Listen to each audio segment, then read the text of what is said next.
Thanks again for joining us. Back in 2019, when we were looking ahead to the Welsh elections that we hope will be at some point this year, still scheduled for May, myself and the ColegauCymru team were thinking about what could the long-term future of further education be in Wales? What sort of fresh ideas might we be able to find? And we were lucky enough to put together an international research team from Sydney, from Manchester, closer to home in Cardiff. And they've done some really, really interesting work about what the medium to long-term future of further education in Wales could be. And that's what we're going to cover in today's presentation. So I'm going to hand over in a minute to Professor John Buchanan and the rest of the presenting team. Once we've gone through the presentation, we'll have a panel discussion. So please keep your questions in mind. Thank you. John. Okay, thanks, Rachel. As you can see, the report is called Enabling Renewal, Further Education and the Building of Better Citizenship, Occupations and Business Communities in Wales. And I'd like to say from the outset that it's been a genuinely collaborative exercise. We've worked together for over 2 years, and this isn't just one person reporting the results. It's been a really collective endeavour. Next slide, please. So I'd like to thank, first off, the support we got from people in Wales itself. And we did quite detailed work around Wrexham and around Swansea and Neath Port Talbot. And I understand there are some people in the audience who were very, very helpful. Nick Povey was outstanding in Wrexham and the construction area there. Claire Williams was great in Wrexham as well. We then had support from Kelly Sherwood and Ian Lunsdane, and I'm saying Wales is very lucky to have these people. They were great providers of analytical insight, but they're also very competent and inspiring, and I think it's this kind of personnel that informed a lot of our findings. I'd also like to thank Rachel and Euston, who commissioned the work. They were the kind of clients from heaven. They basically said, here's the general topic we're interested in. You sharpen up your own questions and analysis. So I want to assure you we're not flunkies for Euston and Rachel. This is very much our own report. Next slide, please. So we're going to cover a lot of stuff today. We're going to outline what we did. We're going to give you an overview of our analysis of the current situation and then spend most time looking at new directions. And I'll finish up by way of conclusion, which is basically going to be calling for more ambition. But just as a spoiler alert, the main finding is that Wales has an extraordinary asset in its further education sector. You know, I come from Australia. I study vocational education systems in the English-speaking world. The Singaporeans have a pretty good one, but outside of that, Canada's got some traces of some pretty good stuff, but it's voc ed systems in the English-speaking world are pretty average. And I'd have to say what we found in Wales was inspiring. You've been able to preserve a coherent infrastructure there that has been destroyed in places like Australia, is under very severe attack in places like New Zealand. And I think you in Wales probably take this for granted, but you'll see in our report, we say this is something not just to defend, you should be building on it. Next slide, please. So what did we do? Well, the question was, what should the directors of the colleges be thinking about over the medium to long term? And to develop our insights here, my colleague, Dr. Bruce Smith, and I came over from Australia. We worked with the rest of the research team over a 2-week period doing intensive field work around Wrexham and around Neath Port Talbot. This was probably the most formative part of the report because, yes, you can read the literature, but it's actually seeing how things play out on the ground and seeing the connections between colleges and employers in particular. We spent a lot of time, I think we talked to around 10 or 15 employers in some detail, and it's that that's given us the insight. We as a research team workshopped the results, some might say endlessly, but it did actually refine the analysis. Just my final words of introduction is the report is not a usual vocational education report. We've actually looked very much at the role of further education in economic and social renewal. And so to help make sense of our rather unorthodox analysis and findings, we provided a glossary of key terms so that you can understand what we mean when we're talking about social renewal. You can understand what we mean when we're talking about the nature of occupations. And then we outline what we mean by vocational education. So like I say, this is not an orthodox report. It's not the kind of thing you'd see coming out of the OECD or a standard economic government agency. And to help really underline that fact, we provided that glossary. Next slide, and then I think it's over to Carol. Right, I'm going to talk a bit about the Welsh context, the economy and the politics. And I think the point I want to make is that Wales lives in the shadow of deindustrialization with a very kind of splintered political system. You know, deindustrialization meant the big companies retreated, and we're left with 38% of employment in micro firms, which on average employ less than 2. We're short of capable, grounded, middle-sized SME firms. That's a problem. Doing something about it is obviously a political task. The problem we've got there is that everything political is very splintered and divided. We've got Westminster government, Senedd government, 22 local authorities in a country of just over 3 million. And then you've got all these autonomous operations, the health boards, and the not-for-profit institutions like housing associations and indeed FE colleges, all of which have their own business models, their own corridor reality. It's surprising in a way that we can succeed in doing anything purposive in Wales, given the splintering of the politics and the depth of our economic problems. And if we're starting, then I think what we need to remember is the stabilizer and the flywheel of the post-industrial Welsh economy is the foundational sectors, which deliver the basic goods and services.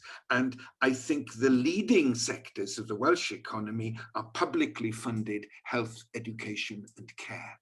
In many ways, we'd prefer not to start from that kind of economy. Wales, before deindustrialization, had a very strong tradable sector. But that's where we are, and what we have to do is work with what we've got in health, education, and care. The national position, as I've described it to you now, fragmented politics, small micro firms, very depressing.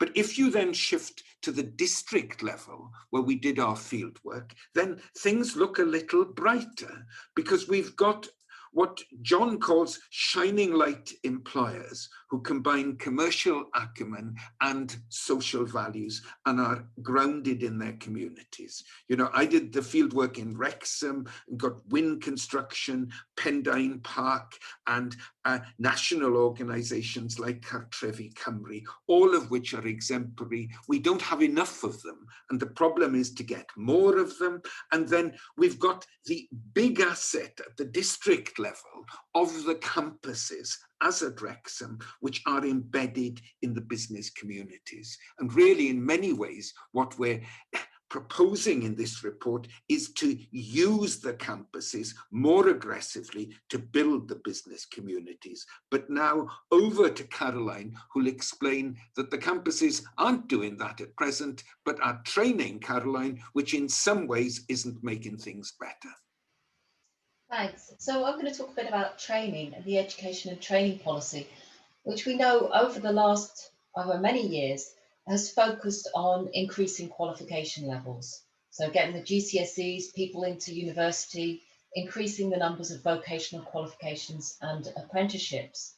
The aim is get people into the labour market, give businesses the skills they need to grow, and provide a qualified workforce to attract inward investment. But as we have heard, on the one hand, this has been very successful. If you look at qualification profile of people in Wales over the last 20 years, it's been transformed. But what we've not had, as we've heard, is this no step change in the economy or in things like levels of poverty. Instead, what we have are lots of low skilled jobs, many low paid, that don't require qualifications to do them. It's estimated around 40% of people are overqualified for the jobs that they do. So that is, we're getting lots of qualified people, but there's not enough appropriate, or what you could call good jobs. While qualification levels have gone up, employer training has dropped substantially over the last 20 years. So it's perhaps not surprising that what we hear are regular complaints about skill shortages and young people not being job ready. However, if we look at employers, they don't, and most of them are not really taking responsibility for issues of workplace training. And most are expecting government or FE colleges, for example, to do it for them, and then complain if there's not enough skills or not the right kind of skills. But if you actually look at the skill shortage figures, it's perhaps quite surprising that they are quite low, which is worrying on another hand, because we can look at issues about what kind of jobs are being created. So the question is, what is the answer to this? And what's typically been done in the past is we look at the education and training system, look at FE, look at vocational qualifications, make changes, make reforms, make more efforts to give employers the skills that they appear to want. The problem is that we've done this many, many times in the past, and it just doesn't seem to work. So I think one of the key arguments we're making here is that employers as a group are the main part of the problem that we have. And if you look at where there are strong vocational systems, and typically we look at places like Germany, Scandinavia, and Austria, they're organised with collaborative employers who invest a lot in training themselves, trade unions as equal partners, and educational experts. And together they're designing the qualification and training that balance the different interests of different groups, and that they link into broadly defined occupations within the labour market. And that is crucial, and we'll come on to that later. Unfortunately, we don't have organisations like that. We don't have employers or a labour market like that. And we can't pretend that we do. But that's not to say we can't try to move in a different direction. So in Wales, most people gaining their vocational qualifications get those from FE colleges. And since what we've seen is since the development of competency-based qualifications, that many have become narrow and fragmented, being defined by being able to do a specific set of tasks. So the bricklayers train just to lay bricks, the fitness instructor to deliver a set of exercises safely. And they're typically linked into a narrow job within the labour market.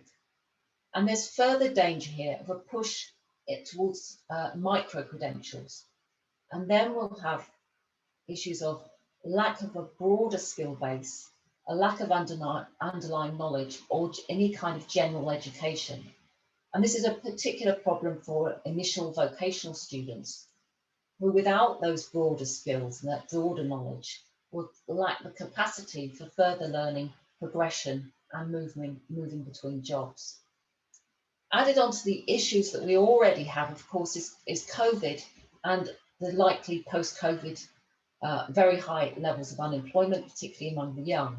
And we just have to be really aware in what we're doing about avoiding the mistakes of the past in terms of warehousing young people, giving them any kind of training scheme, whatever the quality, as long as they are off the street. And we also particularly have to avoid short-term fixes. We did find some very good example of successful programs of workplace learning and placements in our research. These could be undermined by certain short-term approaches and initiatives. So that we have to be very careful about that. But I think generally we argue that we need to be moving into a new direction, which John is now going to discuss in some detail. Okay, next slide, please. So you'll see that we've done a lot of analysis of the problems. The issue is, though, what do you do about it? And I have to say, as a research team, we spent more time debating out what to do and not just reflecting on what's working and not working. And I'm going to give you a 10-minute summary, but we can answer more in questions. And we've erred on the side of being concise so that there can be more time for questions. So you'll see that the first thing we put there is FE is an enabler, our first finding here, and it's FE campuses. As I mentioned at the outset, this is not, when you look at many policies on further education, they usually focus on the organisational level, the college level, and they focus on regions. And you've got that in Wales. You've got the organisational structure very much built around colleges, and you've got the regional skills plans. But what we're saying is look at the campuses and look at the district level, and don't see them as just passive service providers, but see them as enablers. But before we get into the really interesting stuff, we did want to emphasise that FE's core function needs to be preserved, upgraded and enhanced. We say that it's important that you keep on producing and supporting the nurturing of really good citizens. Anything we're proposing is in addition to what you do, and in proposing additional work, we're proposing additional resources. It's vital that this role in building quality citizens continues. And in this sense, we're very supportive of the Independent Commission on the Future of the College in Wales, which said you need 3-year proper block grants, and we're absolutely 100% behind that. I'm not going to dwell on that. You can ask me more questions around that, but that's the bedrock. The campuses are important, but you need stable and increased funding for that core function. But simply looking after the campuses you've got is not enough. Karel showed you quite clearly Wales has got deep problems which have been decades in the making. Simply buttressing current arrangements is not going to get you out of the hole you're in. So next slide, please. The first thing you've got to look at is building better occupational communities. And our starting point here is that there's a worldwide moral panicon about robots taking our jobs. And we confront this argument head on. Yes, robots and artificial intelligence are important, but let's keep things in perspective. There has been technological change for as long as there's been dynamic market economies. The fundamental problem with the Welsh labour market, as in most advanced market economies, is labour demand. There is insufficient demand for the number of people looking for work. And so it's absolutely vital that FE doesn't just step in and step up into the role around building more labour supply. That's important. It's got to get in there and help reshape the nature of labour demand. Now, clearly, FE campuses can't go out there and create jobs. We're realistic about that. But it can play a more active role in structuring the way in which jobs are defined. And here we look at the international comparative literature. We look at hotel workers in Germany, we look at hospital workers in Denmark and the US, and we look at fitness workers in France. And at their best, each of those different cases shows that there's a quite different way of vocational education to support a more expansive vision of the nature of hotel, hospital support and fitness instructing work. And the key issue here is that further education can play a critical role in providing the underpinning knowledge for more coherently defined occupations. There's a lot of fashion these days to talk about the need for micro-credentials. This would simply make the fragmentation in the system worse, not better. As the report by Phil Brown on Wales 4002 noted, you need coherent qualification structures to support well-rounded individuals who can adapt to changing circumstances. That is a really important finding, and it's one you must not lose sight of. But this isn't just digging around occupations as they currently are. It's about shaping new occupational opportunities as they emerge. It's not about FE reacting, it's about FE helping to shape. And this is something FE's done historically. If you look at the history of the trades, if you look at, say, the evolution of the trades across the English-speaking world in the late 19th century and early 20th century, In the US, over a 30-year period from the 1890s to the 1930s, they basically destroyed their trade training system. In countries like Australia, New Zealand, Wales, England, FE colleges in Australia, we call them technical colleges, played a critical role in providing underpinning knowledge to support coherent occupations. So FE's done it in the past, it can do it again. But FE can't do it on its own.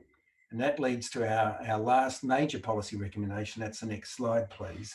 We don't need to look at rebuilding occupations. We've got to rebuild business communities. Karel identified that one of our key empirical findings is that Wales is blessed with a group of what we call shining light employers. These are people who have serious values, serious commitment to their districts, and deep commercial acumen. The problem is these are islands of excellence in a sea of mediocrity. And so we've got to think about what do we do about getting more of these shining lights. And here we take lessons from the best parts of the foundational economy. The foundational economy is that part of the society that Karel noted that provides the infrastructure for everyday life. This is the health sector, it's the agricultural sector, it's the instrumentalities around electricity, gas and water. And when you look at the best part of this sector, there's a common thread, and it's most clearly developed in health.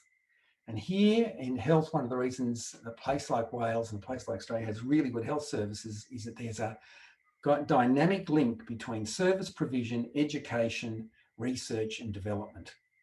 If you look at a young medical graduate, by the time they're in 5th year, they're spending 80% of their time on the wards, only 20% in hospital, in the classroom. You look at the research, it comes out of the practice itself of medicine, not just sitting around in ivory towers. How do you build this? How do you diffuse the learnings from this in an economy which has many small and medium-sized firms, and in fact micro firms, as Karel noted? Well, here there are major lessons from the agricultural sector, particularly in places like Australia. In Australia, the average farm has about 3 or 4 employees. But Australian farms are amongst the most competitive in the world, not because it's got a bunch of isolated and talented farmers. It's got a whole ecosystem of education and research built into the practice of farming. So if a dairy farmer has a particular problem that seems to be getting his herd, undermining his herd's productivity, he can refer that problem to the research labs that are funded out of collaboratively funded research units. Those units can research the problem and then send back the latest scientific findings on how to improve practice. These extension services are not unique to Australia. They're prevalent in many countries of the world and provide, I think, a useful lesson on how you can get an improvement so that you move beyond islands of excellence in seas of mediocrity to rising the whole standard across the board. And then the final big thing out of the foundational economy is in the construction sector. Construction is notorious for having employers with short-term perspectives and facing massive cost down pressures which limit their capacity to buy into and honour the training system. And Wales has some examples of what are called shared apprenticeship arrangements, where a central regional body or district body takes responsibility for employing the apprentices and then shares those apprentices out across the employers in the district, therefore diffusing the risk so that a higher level of training can occur, because no one employer often employers are reluctant to take on someone for 4 years, but with a shared arrangement, you can increase the numbers involved. Australia has a very elaborate network of what we call group apprenticeships or group training arrangements. They account for around 10 or 15% of apprenticeships. At their height, they accounted for around 30%. And we think this is another important lesson that you can look on in helping to build business communities. So what does that mean for FE? We've got 3 specific suggestions. There needs to be developmental funds put aside for 3 things. First of all, it's not good enough to just have 1 or 2 shared apprenticeship arrangements.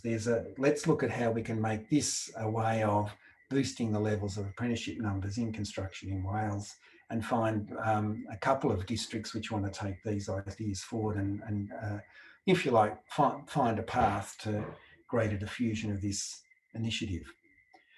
Learning from the agricultural sector and the idea of extension services, and given that we know the foundational economy is accounting for 40% of employment in Wales, we think there's a need to build up what we would call a foundational economy extension collaboration. So one could be around care work in a district, one could be around, say, construction in a district, and it would be operate much like I outlined to you in agriculture. You would provide a mechanism for the diffusion of quality ideas so that people could share insight and in that way strengthen the local business community, so that shining lights don't become isolated, they actually become the standard setter and diffuser. But that's not just a matter of institutional capacity. There's a need to get into current funding flows controlled by government, Welsh government and national government. Procurement is a problem.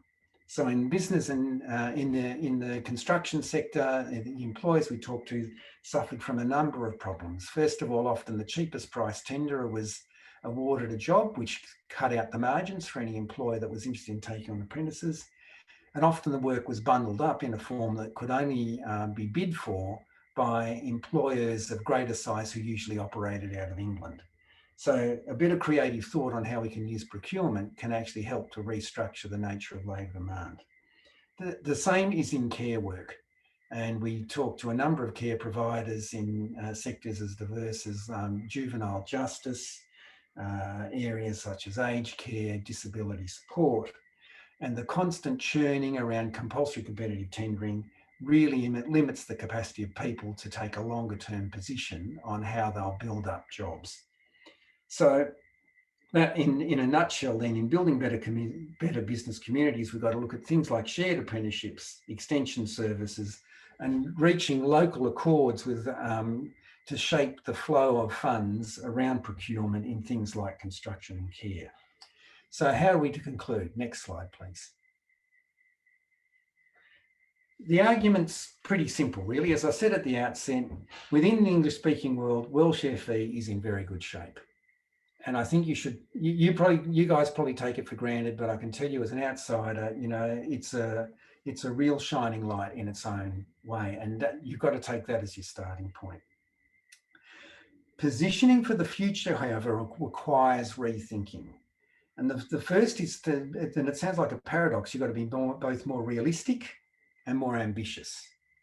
And being realistic is recognise that a focus on building labour supply, training more people, is not what is needed. Yes, training is important. I love education. You know, I work at a university. I deeply respect FE, but just simply training more people is not the challenge. The ambition has got to be, how can you use the platform that you have as a legacy of the policy choices you've made over decades? How can you use that platform to increase your ambition? And for us, we've said, you've got to use that as a platform for helping reshape the nature of occupation so that work isn't more and more fragmented as it evolves, but you in fact think of new ways of thinking about the flows of labour in the services area so that we just don't have fragmented different types of care workers, but we link together notions of care, clerical support and customer service, for example. But finally, FEs can't do this on their own. There's got to be direct engagement with employers. And this isn't yet another round of industry-employer partnerships. We've got to think really hard about building new capacity. Extension services are not just another generation of industry-employer partnerships. It's actually looking at what the agricultural sectors have learned from their extension services. And it's about building local accords where you channel the flow of funds that currently fragment arrangements that don't allow employers to make long-term commitment to employees so that you can offer quality jobs. And then finally, next slide, please. We're not just a bunch of academics. I've had many years, I worked in the public service for many years before I joined the academy, and I've been an applied researcher all my life. And we produced 2 appendices, which basically say, if you like these ideas, what would be your next step? And in Appendix E and F, we outline how you could actually have an agenda that you could actually start talking about tomorrow to take these ideas forward. So we're finished today in half an hour. So thanks for listening, and flick to the other researchers who've got something to say. Thanks, John. So while everybody is thinking about the questions, and I see that we've had a couple come through already, I'm going to hand over to a couple of other members of the team, research team, so Julie Froud and Mark Lang, for their reflections. So if we come to Mark first and then to Julie. Well, I enjoyed that presentation, I guess, as much as everyone else did, and I've been a small part of this team. I've been delighted to work with such an excellent team. Just a very few brief comments from me. I don't want to steal question time. One of the things that I don't think came over in the presentation, but I think is referenced in the report and certainly occupied much of our discussion, largely as a result of me not being able to keep quiet on the issue, is of course the environment. And I think there is an opportunity within the model that the presentation team have just outlined to scope out how the FE sector in Wales can do more using this model to engage with employers, to engage with governance mechanisms within their local areas to actually support environmental action. Wales has the Wellbeing Future Generations Act. It's a core part of our governance model, or at least it should be. And for me, it's something which has had thus far actually quite limited impact in the sphere of economics in Wales. And I think Wales's FE colleges can engage with it more, both through the wellbeing partnerships, but also in terms of this model engaging with employers. And some of the practical things it seems to me that it can do is engage in curriculum development to embed environmental awareness and skills. And by the way, I'm not talking about the green economy, I'm talking about the economy that needs to be green, that is the whole economy. So we can't pigeonhole these things. Working with businesses themselves to upskill and raise awareness. In terms of procurement, I think there's a lot more we can do as well. And I think thus far procurement and the environment have had a very tenuous connection, and there's largely been a kind of tokenistic exercise that businesses are required to produce their environmental policies, but actually this largely resolves around things like recycling and not very much more than that. But also ultimately FE acting as a thought leader. The bread and butter of what FE does is engage with many young people, and many young people of course have been at the forefront of the environmental movement over the last 10 years, if not longer. And therefore FE is in a strong position, I think, to engage with these future leaders to actually do stuff to promote environmental awareness beyond its own campuses. So I think there are things that FE can do on the environment. We do reference this in the report. It did occupy some of our time when we were discussing what came out of this. And I just wanted to lay that as a marker, really, as some extra reflections. That's great. Thanks, Mark. And I know that Mark is a proud alumnus of Neath Talbot College himself, in the same way as I'm a product of ColegauCymru. So I'd just like to hand over to Julie Froud for the last set of reflections, and then I can see that there are questions coming in thick and fast, so we'll move to those after Julie. Thank you. Okay, thanks, Rachel. I'll just finish with some sort of high level reflections, I think, to kind of think back to where we started and where we got to on this research. So as Mark says, it was a really interesting and challenging process to kind of think through these issues and try to make the connections.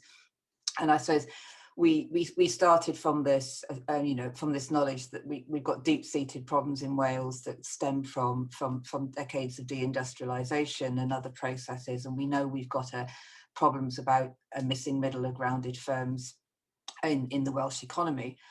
And we also started from the recognition that we needed innovative responses, and we need to recognise these interconnections between the economic, the social and the ecological, as Mark has said. So in a sense, we were trying not only to think about the problems of the economy, but we're also trying to look forward and think about how do we reconnect economy, society and the environment, and how do we do that in ways that focus particularly on the foundational economy, which we know is so important in Wales and elsewhere. So we particularly focused on the care and the construction sectors as two areas which were very important for the economy, but also particularly important in further education. So what we try to do in our report really is think in a really ambitious way about building on what John explained very well, I think, as Wales's strengths in further education.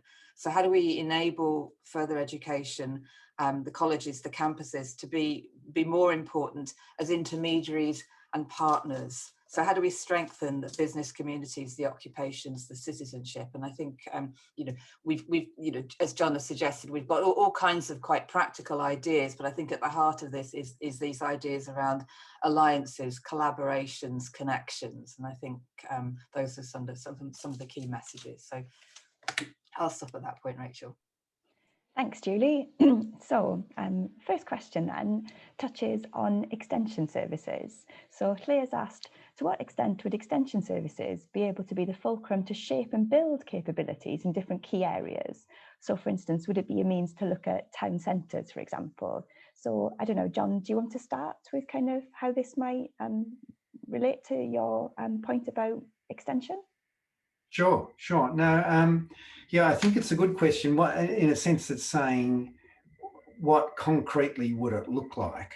And so I was thinking, if you take a place like Wrexham, right, and you look at the care sector there, and you had, say, a care sector extension service, and you got the relevant employers in to start sharing their information. And I've been a labour market researcher for 30 years, so I know there are competitive pressures here. But one of the things I have also learned over that time is that many employers also recognise they are colleagues as well as competitors. And so the trick is to find institutional forms that can actually tap the collegial element, not just the competitive element. And one of the things that pervades the care sector is the quality of on-the-job training and ensuring that that is adequate, getting effective and fair rostering arrangements, potentially pooling around recruitment. But more ambitiously, what you could do is actually look at how you could engage more creatively with funding models on a collaborative basis. And one of the more interesting examples I ran across in my experience about 10 years ago is that a creative employer body actually took the conclusion that government had lots of really interesting ideas and had all these programs, but it dispersed them across about 50 different types of arrangements.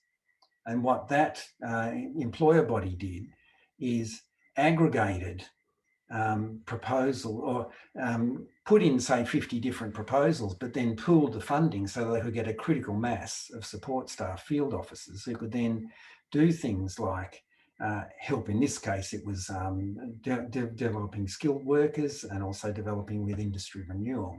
But, you know, the industry department was paying for a whole lot of stuff, the social services department was paying for a whole lot of stuff, the labour market department was paying for a whole lot of stuff.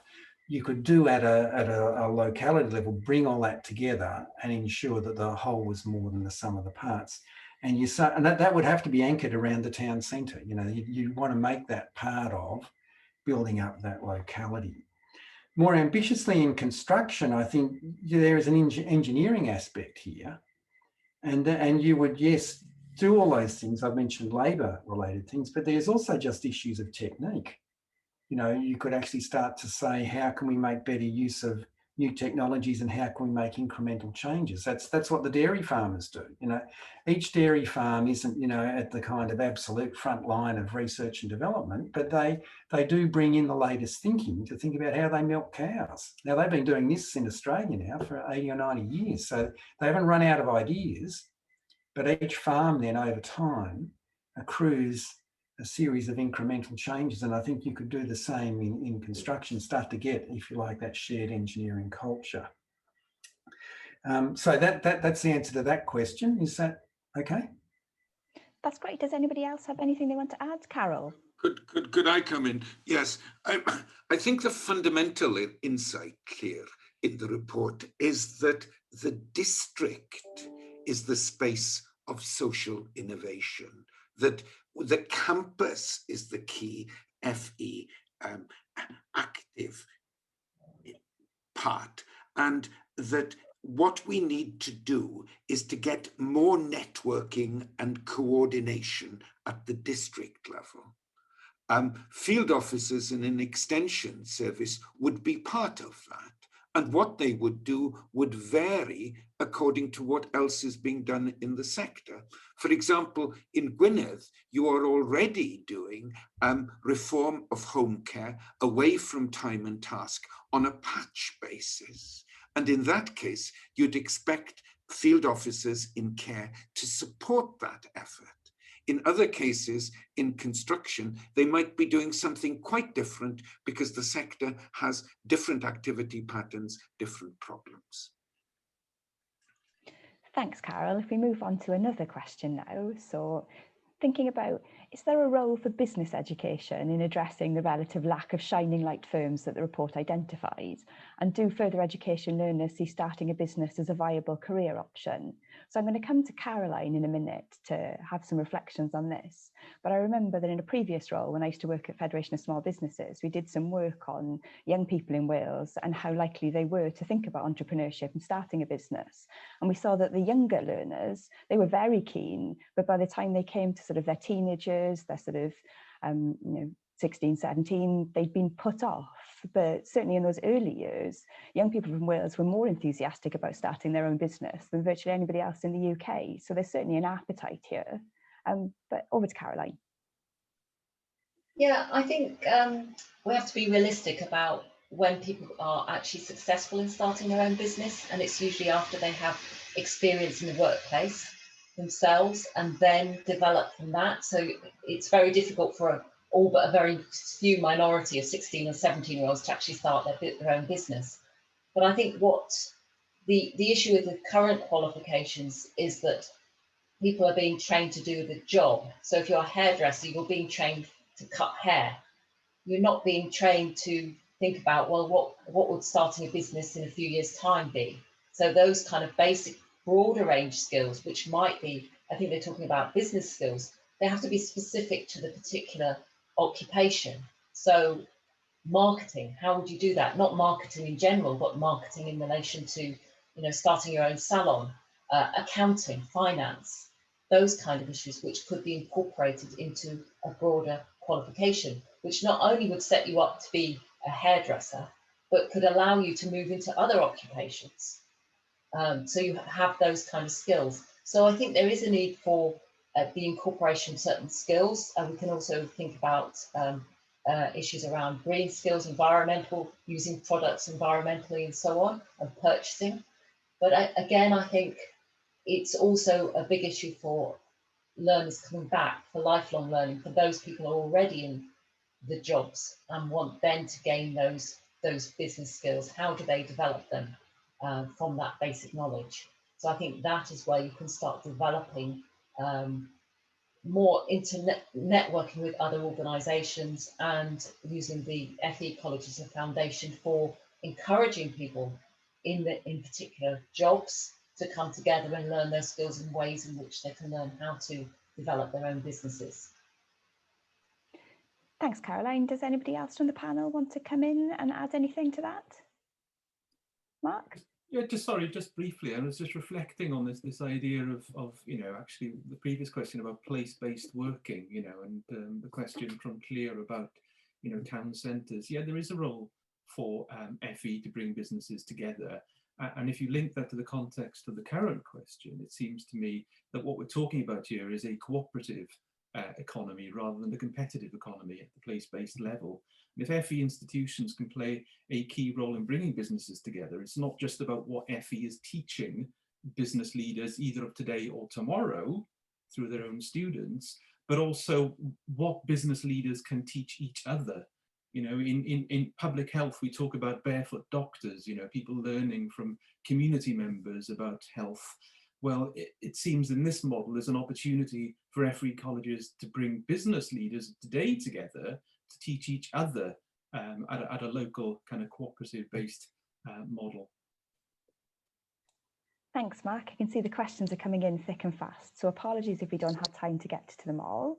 But the next question that I think we'll pick up is about, given that further education can't do all the actions identified on its own, how can the state, so that's either through government in Cardiff Bay or Westminster, with the help of colleges, help to encourage and push the behaviour employers in the direction suggested in the report, particularly in the small SME private sector? So perhaps, John, would you like to open with that?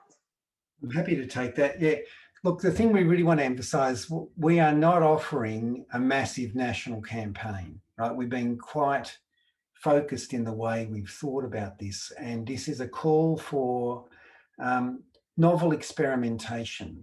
And, you know, I've studied employers all my life, and I feel sorry for them actually, because most of them had a really hard time. Yes, some celebrated ones made a lot of money, but most of them are struggling.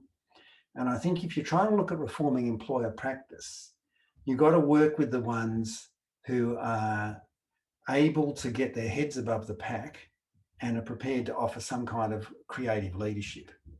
Now, under the 30-year neoliberal experiment, we've basically empowered the rat bags. You know, John Stuart Mill said, under conditions of competition, standards are set by the morally least reputable agent. And we're saying, let's get out of that dynamic. Let's get rid of a policy that supports the low cost cutters. We're saying, let's find those networks of employers, or those nascent networks of employers at district level, and find out what it actually takes to get them to move from the isolated island of excellence in a sea of mediocrity to those who can actually start to change the shape of the sea itself. And that's going to be incremental. And this feeds into another question, which was, what do you do about the fact that Westminster is actually holding Wales back, and it actually undermines these kind of policies? You've got to remember what we're thinking about here. We're quite realistic. You know, Wales doesn't have all the, its hands on the levers of monetary policy and fiscal policy. We're quite sober about that. You can't change the problem of labour demand. But what you can do is start to build the institutional infrastructure that will ensure that if and when there is a shift from Westminster, Wales can move quickly. So let's say, you know, Westminster tomorrow said, here's all the money you need. What are you going to do with it? At the moment, the institutions you have as Wales, as Karel outlined, they're highly fragmented. What we're doing is trying to show, give you a method for building up new infrastructure so that when policy does actually move to a more creative space, you can scale up quickly to actually do something about labour demand. Thanks, John. Does anybody else want to come in and add anything on that question? If not, then I think we'll look next at the question about upskilling employed individuals and then pick up some of the points about RSPs. So we've got a question about, there is funding to upskill employed individuals, but as a result of the pandemic, this isn't a priority need of most employers, and it's probably not going to be for the rest of this year either. But how can we encourage this? Caroline or Julie, do you want to start with that?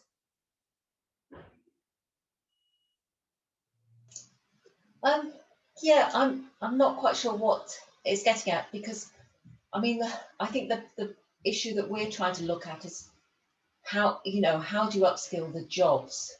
So this seems to be, well, it's not surprising the employer doesn't want to upskill the individual if those skills aren't going to be used.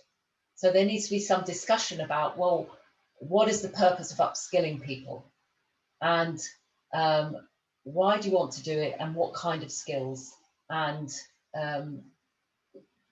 which ones do you want to push? So it's thinking about it more strategically about, is it skills for a particular aspect? Is it for just generally individuals wanting to give them more education? There's nothing wrong with that. Or are we just trying to give people up skills so that we can tick a box to say we've got so many level 3 qualifications in Wales? So I think it's really thinking about what's the purpose of it, why are we doing it, and why employers don't want to do it, why it's not a priority for employers. So an abstract level, we've got to think you can't think about it in an abstract level, you've got to think about the specifics. And I think that's what we're looking at, is that we've got to be looking at local issues and what locally is needed and is required, and what these skills are actually about and for. Thanks. Julie, have you got anything to add? Yeah, I just say I think adding to what Caroline says, I think we also need to think about the kind of the broad direction that we need to go in terms of upgrading care, thinking about you know, things like decarbonising housing, and in a sense we know that there are going to be big needs there to kind of provide the kind of the you know the transitions in the economy that we want. So in a way, I think there has to be that kind of anticipation that these are kind of areas of skills that are going to be important. So, you know, we're not simply dependent upon everything being employer driven. There has to be some sense that this as an economy, these are things that are going to be good, and how are we going to develop those in a collaborative way. Thanks, Julie. So moving on then to, we've had a couple of questions and references to the regional skills partnerships. So, you know, kind of what's their role in relation to the report? Are we actually suggesting that maybe FE colleges take on some of their responsibilities? So maybe John, if you could kind of field this one first, and then if anybody else wants to come in, just indicate. Sure. Yeah, I spent a week reading your regional skills partnerships because as somebody who's worked in public policy, I was impressed, I have to say, you know, as a public policy innovation. But equally, it is like many policies, it's administratively elegant, but from what I could ascertain, dispersed in its engagement with practice. And that's why we came in really hard about looking at the notion of the campus and looking at the notion of the district. So if you look at, on my reading of the regional skills partnerships, if they're dealing with employers, they're thinking about very much employer at head office level. And you've got three, to carve Wales up into three regions was still pretty arbitrary. And that's why we really liked getting to know the area around Wrexham and getting to know the area around Neath Port Albert. When you're thinking about the RSPs, you've really got to think about a level below that. You've got to think what goes on at district level, what does it involve in terms of workplaces, not just enterprises, and I think that's the big shift here, because if you've got to think, say, and look, the way I'll be, you know, an optimist by nature, I think we are seeing a massive space open up in the public policy environment now for thinking about government taking a more advanced role in fiscal policy. Now, people are still flirting with going to austerity. We're seeing that open up in Australia here as a debate, but they're also getting challenged. People have seen that shifting rapidly to austerity after a downturn is not a good idea. And so the way of thinking about expansively for government is there. But I'll be blunt, you know, if there's a rapid shift in that front, the infrastructure isn't there. And so simply giving a whole lot of money to the RSPs isn't going to solve the problem here. The RSPs themselves are going to have to think about building up capability at the sub-district level, and at the sub-regional level, and start to work at the level of the district. So RSP is a good start, but there's still a long way to go. And we've, I think, given you the pointers on where you would go next. Yes, I think in a sense, in Wales, what we've tried to do is to drive change through national and regional policy. Whereas what we're arguing here is that it's the local and the district that's the place where we have to change practice and get cooperation. And I think that ties up with the whole foundational approach being experimental. We know the direction in which we want to go, but we don't know exactly how it would work. And it would need to be varied sector by sector. And I think then the regional and the national would fall into place, because what we want to do is to scale and move quickly when we have successful experiments and successful models. And that's, in a sense, on a larger scale, what we're trying to do at present with the Foundational Economy Challenge Fund. I mean, that isn't a whole set of pilots, because what we're trying to do is to network the successful experiments so we can scale up. District dynamism, and then regional and national scaling and moving quickly. That's what we're recommending. And Mark. Sorry, very briefly, there's a great myth, isn't there, in Wales that actually we talk about place-based working. And what I talk about place-based working, and people like Karel talk about place-based working, is one thing. And what Welsh Government seems to talk about place-based working, certainly in the economic sphere, is massive regions, which, you know, as John suggested, has carved Wales up into 3 areas.